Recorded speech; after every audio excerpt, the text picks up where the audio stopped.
দীক্ষা দীক্ষা নিয়ে নানান প্রশ্ন, নানান চিন্তা আমাদের মনের মধ্যে ঘুরপাক খায়।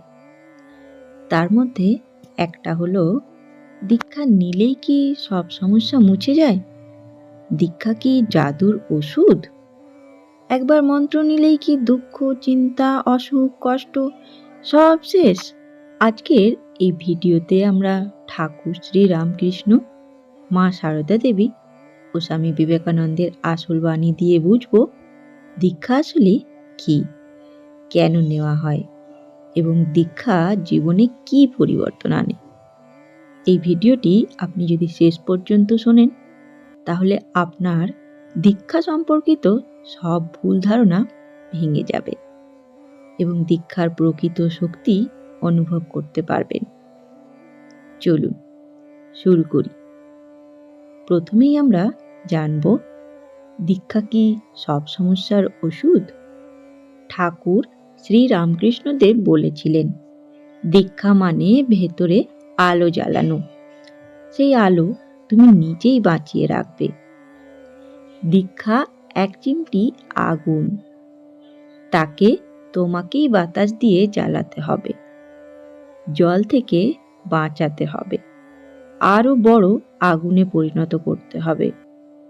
যদি কেউ মনে করেন দীক্ষা নিলাম ব্যাস কষ্ট শেষ, তাহলে ঠাকুরমা স্পষ্ট বলেছেন এটা ভুল ধারণা। তাহলে এর থেকে বোঝা যাচ্ছে যে না, দীক্ষা কোনো জাদুর ওষুধ নয়। দীক্ষা হলো পথ, গন্তব্য নয়। তাহলে দীক্ষা কি?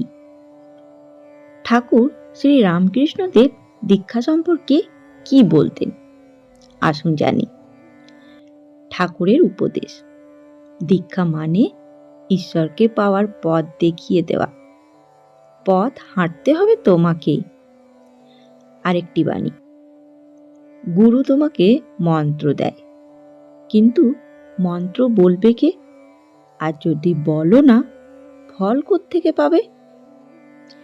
অতএব দীক্ষা নিজে অলৌকিক নয়, দীক্ষা তোমাকে অলৌকিক শক্তি পাওয়ার রাস্তা দেখায়। ঠাকুর বলতেন, গৃহস্থের ধর্ম নিয়মিত জপ আর প্রার্থনা, এই দুটি দীক্ষাকে শক্তিশালী করে। চলুন এবার জানি শ্রী শ্রী মা সারদা দেবী দীক্ষা সম্পর্কিত বাণী।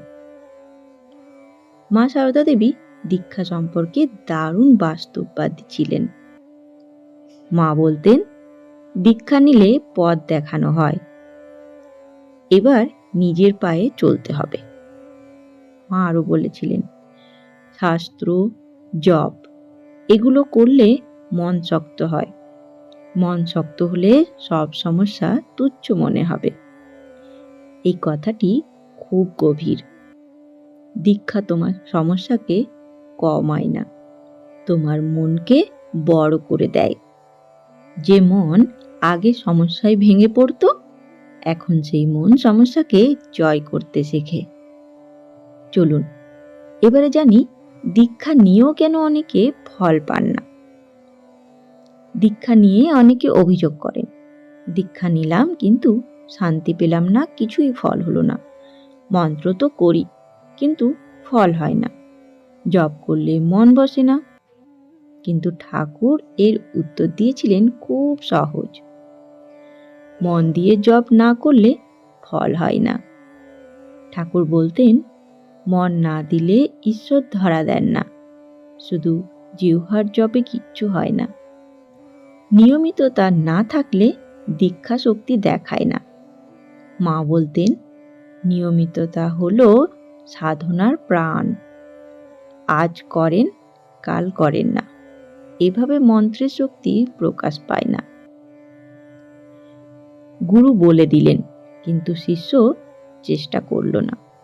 ঠাকুর বলতেন, যে ঘোড়া হাঁটে না তাকে কোথাও নিয়ে যাওয়া যায় না।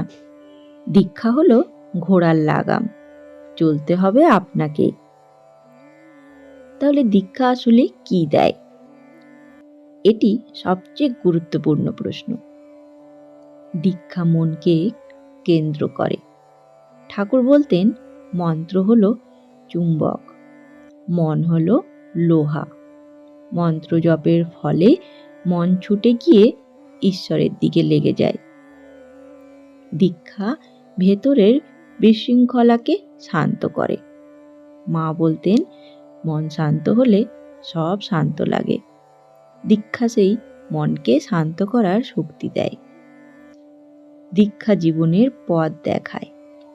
স্বামী বিবেকানন্দ বলতেন, গুরু হলো পথপ্রদর্শক, তিনি তোমাকে পথ দেখান, হাঁটতে হবে তোমাকেই।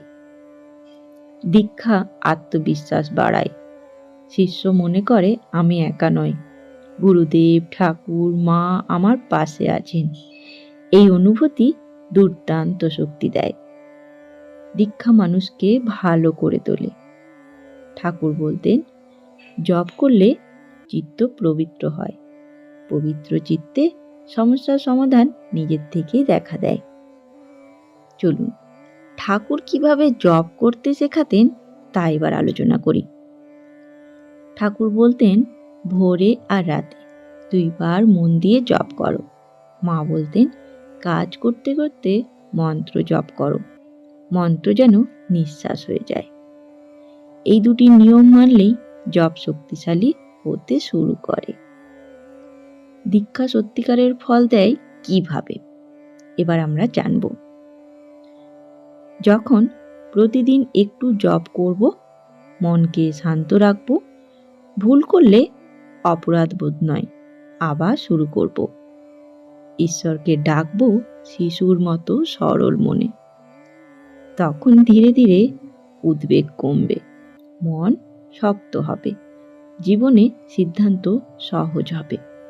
দুঃখ আমাদেরকে ভাঙতে পারবে না, ভেতরে শান্তি জাগবে। এটাই দীক্ষার আসল ফল। সুতরাং দীক্ষা সব সমস্যার 1 সেকেন্ডের ওষুধ নয়। দীক্ষা হলো পথ, আশ্রয়, শক্তির উৎস, পতনের পর উঠে দাঁড়ানোর সাহস, ভেতরের অন্ধকার কাটানোর আলো। ঠাকুর বলেছিলেন, দীক্ষা নিলে তুমি ঈশ্বরের সন্তান হলে, এবার তুমি ডাকলে তিনি ফিরে আসবেন। মা বলতেন, যে আমাকে ডাকবে আমি তার। এই ডাকই মন্ত্র, এই ডাকই দীক্ষার শক্তি। বন্ধুগণ, আজকের এই ভিডিও যদি আপনাদের ভালো লাগে তাহলে অবশ্যই ভিডিওটিকে একটি লাইক করে দেবেন, আর বন্ধুদের সাথে শেয়ার করতে ভুলবেন না, যাতে তাদের মনে যদি দীক্ষা সম্পর্কিত কোনো ভুল ধারণা থাকে তাহলে এই ভিডিও দেখে তাদের সব ভুল ধারণা দূর হয়ে যায়। ভালো থাকবেন। ধন্যবাদ। জয় ঠাকুর, জয় মা, জয় স্বামীজি।